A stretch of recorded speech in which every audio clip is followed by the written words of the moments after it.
think if we take the stigma off of things like divorce or leaving a long-term relationship as in normal, I think it'd be easier for people to do, and then it give people more opportunity to find others that are better suited for you. Or maybe Totally. instead of a relationship that lasts 10 years, that's a disaster the whole time, maybe it lasts 2 and you realize it earlier, and then you can get some help, work on yourself, or find a better partner Totally. that erases a lot of the issues that you've had. Like I've had relationships that have lasted a few years that probably should have lasted 6 months Right. because I really dug Exactly. my heels in to be like, well, I'm going to make a go at this now. And you're like, Totally. okay, but I learned these things over 6 months that I could have said, uh oh, Yes, not a good totally. idea. And not even Yeah, just like, different personality types. It's just the dynamic between two people. Sometimes there's two good exactly. people that do not have a good dynamic because they want different things from different households.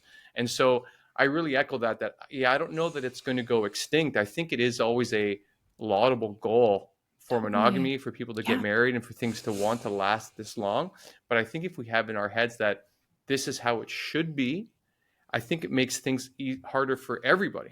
Yes. Oh, my gosh, that's like the root of so many people suffering, like extrapolating not just beyond relationships, but life in general. This is the way it should be. We all feel like we're failing. I mean, shame is kind of Yeah. what, is at the root of capitalism and materialism, and it makes the world go round in so many ways. And so, we see ads or we see social media or we hear stories and we're like, this is how it should be. And then we don't live our lives in that way and we feel like we're failing.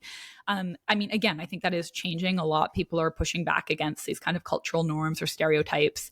I mentioned before our call, I was like, where are you? I thought because of our time arrangements, you're in Bali or something. And, you're not, you're in Barcelona. But even so, like, there's an element of this really cool, like, digital nomad culture of people who are like living, across the world and, pursuing entrepreneurship and like doing what they want and working their own hours. And like, I think that's Yeah. fucking awesome, and so, yes, I think that there is something like beautiful and sacred in the monogamous relationship and, the institution of marriage in many ways, at least without all the shame that a lot of sort of religion puts into it at times.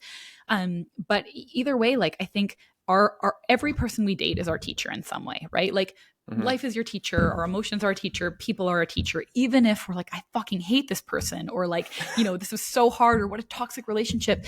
I mean, that often reveals within us areas that we need to work on or would benefit from working on, Definitely. places like if we, I don't love the term codependency, but places where we do kind of become overly invested in wanting to like fix or help someone, or, their experience, informs our experience too much, like whether they're happy or sad. It's like we feel this commitment to wanting to change them or help them, and, don't really kind of see ourselves as separate.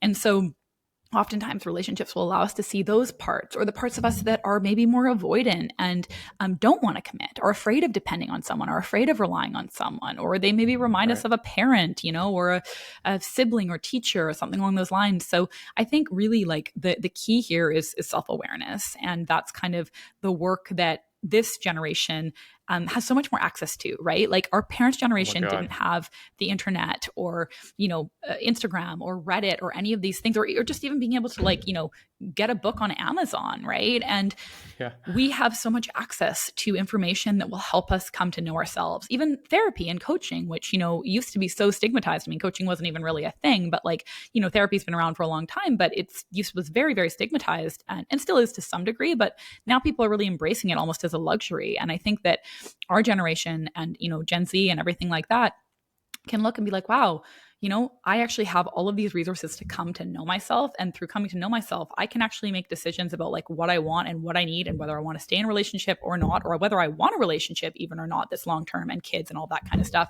based Right. on my needs versus based on what society tells me I should do or what my parents did.